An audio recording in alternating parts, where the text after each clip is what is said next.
This actually happened to me a few years back at the University of the Arts in Philadelphia.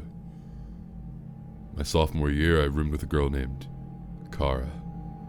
She was a jazz vocalist, but her main interest was opera, of course.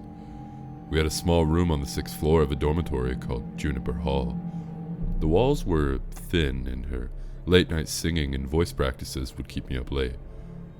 After a month or so of lost sleep, I convinced her to move her late-night practices to the music studios in the Merriam Theater building a block away.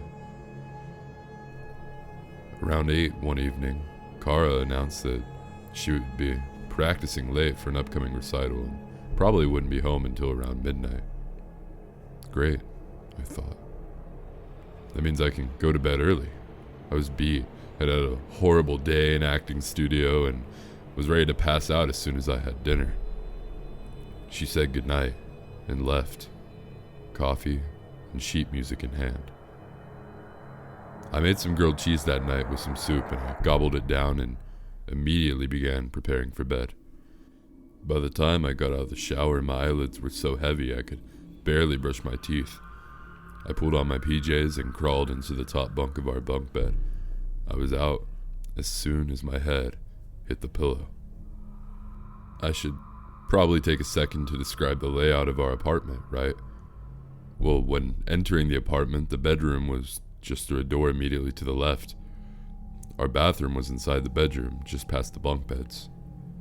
UArts is nice in the sense that you don't have to share bathrooms, right? Anyway, I woke up to the sound of the apartment door closing. I opened my eyes and groggily checked my phone. Midnight on the dot.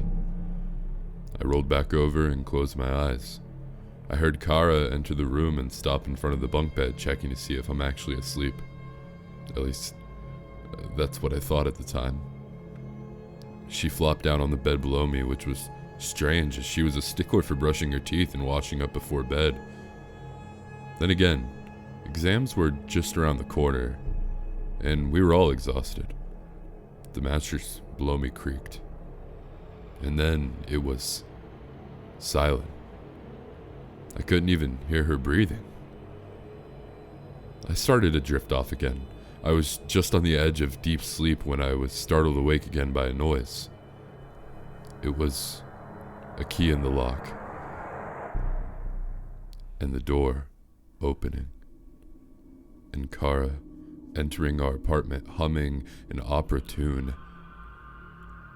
And yet, the mattress below me creaked.